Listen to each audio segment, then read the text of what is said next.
আসসালামু আলাইকুম viewers, ARP চ্যানেলের পক্ষ থেকে আপনাদেরকে আন্তরিক শুভেচ্ছা। আজকের টিউটোরিয়ালে আপনাদেরকে দেখাবো কিভাবে আপনার অ্যান্ড্রয়েড মোবাইল দিয়ে ডিএসএলআর এর মতো পিকচার বানাবেন।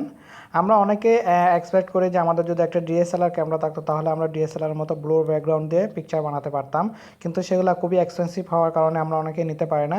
তো আপনারা চাইলে ডিএসএলআর এর মজাটা নিতে পারেন আপনার কাছে যদি একটা অ্যান্ড্রয়েড ফোন থেকে থাকে। তো আপনারা গুগল প্লে স্টোরে চলে যাবেন। গুগল প্লে স্টোরে অনেকগুলো অ্যাপ্লিকেশন দেখতে পাবেন যেগুলোতে আপনার ডিএসএলআর মতো পিকচার বানানো যায়, তবে আপনি নিখুঁতভাবে বানাতে পারবেন না। তো আজকে আমি আপনাদেরকে এমন একটি অ্যাপ্লিকেশনের সন্ধান দেব যেটার মাধ্যমে আপনারা নিখুঁতভাবে ডিএসএলআর পিকচার এডিট করতে পারবেন। সেজন্য আপনাকে এখানে টাইপিং করতে হবে গুগল সার্চ ইঞ্জিনে প্লে স্টোরের মধ্যে AFTERFOCUS আফটার ফোকাস লিখে আপনারা সার্চ করবেন। এই যে প্রথমের অ্যাপ্লিকেশনটা আপনারা ইনস্টল দিয়ে দিবেন। 10 মিলিয়ন ইউজার, খুবই ভালো একটা অ্যাপ্লিকেশন, এখানে অলরেডি দেওয়াই আছে bring DSLR like photography to your smartphone. এটা আপনারা ইনস্টল দিয়ে দিবেন। আমি এর প্রো ভার্সনটা ইউজ করতেছি। প্রো ভার্সনটা মেবি অ্যারাউন্ড $5 কাছাকাছি, আমি এক্স্যাক্টলি জানি না, মনে হয় $5 হবে। তো আমি সেটা ইউজ করতেছি, আপনারা এটা ইনস্টল দিবেন। আর আমি এর ডাউনলোড লিঙ্কটা ভিডিও ডেসক্রিপশন বক্সে দিয়ে দিব, সেখান থেকে আপনারা ডাউনলোড করে নিতে পারেন।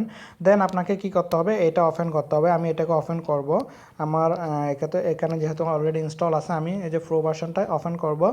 ওপেন করার পর আপনাদেরকে এটাতে চারভাবে করা যায়। একটা হচ্ছে আপনি ডাইরেক্ট পিকচার টেক করে আপনার নিতে পারেন, ক্যাপচার করে। দেন সেকেন্ডটা হচ্ছে আপনি গ্যালারি থেকে নিয়ে করতে পারবেন। তারপর হচ্ছে আপনি একসাথে দুইটা পিকচার ওটাই ডবল ফটোও করতে পারেন।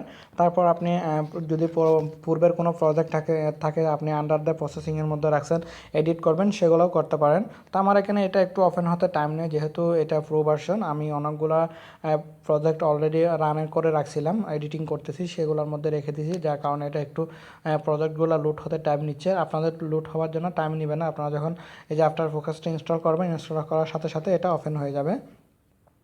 তো আমার এখানে ওপেন হয়ে গেছে। ওপেন হওয়ার পর এই যে আমি চারটা অপশনের কথা বললাম, চারটা অপশন এখানে দেওয়া আছে। তো আপনি চাইলে এখান থেকে সেটিংসগুলো চেঞ্জ করে নিতে পারেন, যেমন কি এই যে কোথায় সেভ হবে, সেভ ডাইরেক্টরিটা, তারপর পিকচার সাইজটা PXটা কত হবে। আমি 1024 দিছি, এটাও খুব ভালো মিডিয়ামের মধ্যে।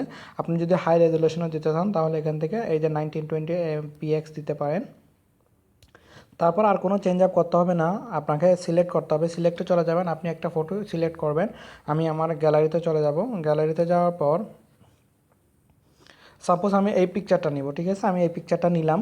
নেওয়ার পর একদম এখানে এডিটিংটা খুবই সহজ। আপনি এই যে এখানে ভিডিও আকারের একটা আইকন দেখা যাচ্ছে না, এটাতে আপনারা ক্লিক করলে বুঝতে পারবেন কীভাবে এডিটিং করতে হয়। সব টিউটোরিয়ালগুলো দেওয়া আছে। তারপর আমি দেখাচ্ছি এইভাবে, আপনারা এখানেও দেখাচ্ছে আপনার পিকচার আকারে। আমি এটাকে ক্লোজ করে দেব। ক্লোজ করে দেওয়ার পর একদম ইজিলি করে নিতে পারবেন। প্রথমে আপনি এটার যে যাকে আপনি ব্লোর করবেন সেটা আমি ব্যাকগ্রাউন্ডগুলো ব্লোর করব।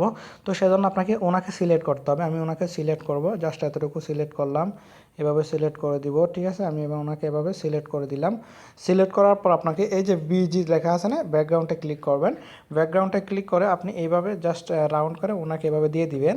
দেওয়ার পর দেখেন ওনার আশেপাশে সব হয়ে গেছে। আপনি চাইলে এদিকে যেগুলো আছে সেটাও করে দিতে পারেন। তারপর আপনাকে এই যে এখানে ক্লিক করতে হবে, একটা দেখেন এই পাশে রাইট সাইডে, এটাতে ক্লিক করবেন। ক্লিক করলে অটোমেটিকলি এটা ব্যাকগ্রাউন্ড হয়ে যাবে। দেখেন খুব দারুণভাবে ব্যাকগ্রাউন্ড হয়ে গেছে, কোনো প্রকার একটু করে এখানে ঝামেলা হয়েছে। তো সেটাকে আপনাকে কি করতে হবে, যেগুলো একটু ট্রাভেল করে সেটাতে আপনি ব্লুরে চলে যাবেন। আমি এখান থেকে ব্লুরটা একটু কমিয়ে দিই, ব্লুরটা একটু বেশি হয়ে গেছে। আপনারা চাইলে ব্লুরটা এখান থেকে কমাতে বাড়াতে পারবেন। তারপর মোশন স্টাইলে দিতে পারবেন, এজটা বাড়াতে পারবেন, এজটা বাড়িয়ে দিতে পারবেন। এভাবে আপনারা কমাতে বাড়াতে পারবেন। তারপর আপনার অ্যাপিয়েচার আছে, আমি অ্যাপিয়েচারটাও দেখাচ্ছি আপনাদেরকে। যে অ্যাপিয়েচার আছে আপনি চাইলে রাউন্ড আকারে, তারপরে এখানে রেক্ট্যাঙ্গুলার আকারে এখানে দিয়ে দিতে পারবেন। তারপর ফেডিং আউট আছে, ফিল্টার, অনেকগুলো ফিল্টার আছে, সেগুলো আপনারা ইউজ করতে পারেন। কালার মার্কস, তারপর স্ট্রাইকার, শার্পনেস। আমি এগুলো কিছু ইউজ করবো না, জাস্ট এতটুকুতে রাখবো। রাখার পর আমি এটাকে আর কিছু করবো না তেমন কিছু। তো আপনারা এই যে এখানে যেগুলো দেখতে পাচ্ছেন এটাকেও আপনারা চাইলে আরও ব্লু করে দিতে পারবেন। ব্লু করার জন্য আপনাকে আবার যেতে হবে। আমি একটু ব্যাকে যাচ্ছি, ঠিক আছে। ব্যাকে যাওয়ার পর জুমে চলে যাবেন। যদি মনে করেন আমি এটাকে একদম প্রপারলি করব, সেই জন্য আপনাকে এই যে এখানে একটু করে দিতে হবে। ফোকাসে যাবেন, ফোকাসে যাওয়ার পর মিটে চলে যাবেন। মিটে যাওয়ার পর এটা একটু ইরেজ করে দিবেন, ঠিক আছে। ইরেজ করে দেওয়ার পর এখানে আপনারা দেখতে পাবেন যে তারপর আপনাকে আবার ব্যাকগ্রাউন্ডে ক্লিক করেন। ব্যাকগ্রাউন্ডে ক্লিক করে এই যে এটাতে ক্লিক করলে দেখবেন এই যে যেটা আমরা একটু সমস্যা ছিল সেটাও এখন হয়ে গেছে।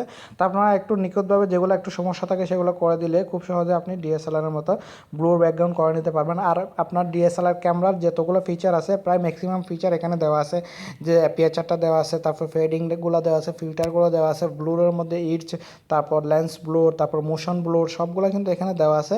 আপনি যদি পারফেক্টলি আপনি এডিট করতে পারেন, পারফেক্টলি আপনি কাজগুলো একটু নিখুঁতভাবে করেন, তাহলে খুব অসাধারণভাবে ডিএসএলআরের মতো পিকচার বানিয়ে নিতে পারবেন, কেউ বুঝতেও পারবে না। দেন আপনাকে যদি এটা সেভ করতে হয় কীভাবে সেভ করবেন আমি সেটাও দেখাচ্ছি। এখানে দুইটা সেভের মতো অপশন আছে। আপনি যদি রাইট সাইড থেকে যেটা দেখতে পাচ্ছেন এই যে 3 নম্বরে, এটা হচ্ছে আপনার সেভ প্রজেক্ট। আপনি প্রজেক্টে যদি সেভ করে রাখতে চান পরবর্তীতে এডিটিং করার জন্য সেখানেও দিতে পারেন। এটাতে দিলে এই যে সেভ প্রজেক্ট হয়ে যাবে, প্রজেক্টটা সেভ হয়ে যাবে। দেন এটাতে ক্লিক করলে 4 নম্বরে এটাতে ওকে দিবেন, তারপর আপনার এটা গ্যালারিতে সেভ হয়ে যাবে আপনার পিকচারটা। আমি এখানে এটাতে ওকে দিলাম, তারপর এটা 100% ফুল হয়ে আমার গ্যালারিতে সেভ হয়ে যাবে এবং আপনার পিকচার কোয়ালিটিও অনেক ভালো হবে। ঠিক আছে, তো আমি এটাকে এখন ব্যাকে করে দিচ্ছি, জাস্ট আমি এটাকে ক্লোজ করে দিব। ক্লোজ করে দেওয়ার পর ব্যাকে চলে আসবে। ঠিক আছে, তো আপনারা চাইলে এই অ্যাপ্লিকেশনটার মাধ্যমে খুব মজা করে খুব দারুণভাবে ডিএসএলআর মতো ব্যাকগ্রাউন্ড ব্লুর পিকচার বানিয়ে নিতে পারবেন আপনার ইচ্ছে মতো। তো বন্ধুরা আজকের টিউটোরিয়ালটি জাস্ট এতটুকুই। আমার টিউটোরিয়ালটি যদি ভালো লেগে থাকে অবশ্যই লাইক, কমেন্ট এবং শেয়ার করবেন।